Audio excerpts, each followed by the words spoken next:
اللہ تبارک و تعالیٰ نے استفہامیہ انداز میں پوچھا ہے، سوالیہ انداز میں پوچھا ہے سب انسانوں سے، امن خلق السماوات والارض، فرمایا بتاؤ زمین اور آسمان کا خالق کون ہے؟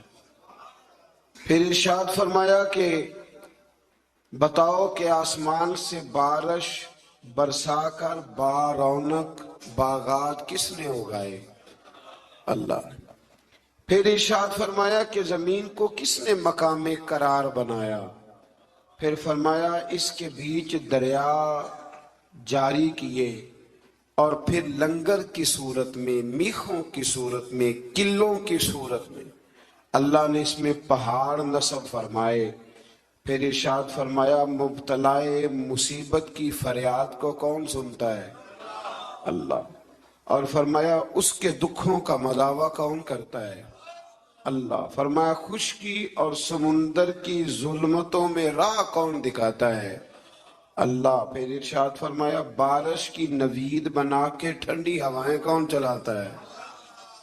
یہ قرآن مجید میں رب فرما رہا ہے۔ وہ کون ہے تمہارے لیے جو بارش کی خوشخبری دے کے پھر تمہیں بارش ہو کے گزر گئی پر ٹھنڈی ہوائیں پھر بھی جاری ہیں؟ فرمایا ابتداءً مخلوق کو کون پیدا کرتا ہے اور دوبارہ کون زندہ کرے گا؟ اللہ۔ فرمایا زمین و آسمان کی مخلوق کو روزی کون دیتا ہے؟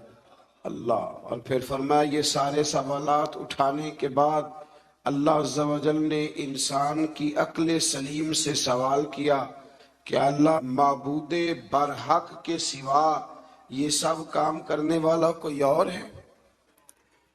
اور اس سوال کو قرآن نے بار بار دہرایا تاکہ عقل کے اندھے انسانوں کا ضمیر جاگ اٹھے اور وہ حق تبارک و تعالیٰ کی جلالت قدرت کو تسلیم کر لیں۔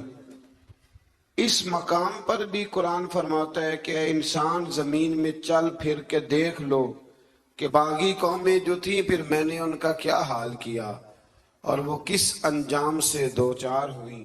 یہ بھی فرمایا کہ آسمانوں زمینوں میں جو کچھ بھی چھپا ہوا ہے وہ تمہارے نزدیک چھپا ہوا ہے پر رب کے قریب لوح محفوظ پہ لکھا ہوا ہے، وہاں لکھا ہوا ہے سارا کچھ۔ انسان کو یہ سمجھنا چاہیے وہ یارو جو بندہ مشکل وقت میں ایک دفعہ قرضہ ادا کر دے وہ محسن بن جاتا ہے، ساری زندگی اس کا احسان نہیں اترتا، تو جو رب سارا کچھ عطا کرے اس کے احسان کی طرف توجہ ہی نہ جائے انسان کی، اسے سمجھنا چاہیے۔ آیت نمبر 80 میں اللہ تعالیٰ نے فرمایا کہ بے شک آپ مردوں کو نہیں سناتے اور نہ ہی بہروں کو اپنی پکار سناتے جب وہ پیٹ پھیر کر جا رہے ہیں۔ مزید فرمایا کہ آپ تو صرف ان لوگوں کو سناتے ہیں جو ہماری آیات پر ایمان لے۔ اس کا کیا مطلب ہوا کہ آپ ان کو نہیں سناتے؟ حالانکہ حضور تو سب کو سناتے تھے۔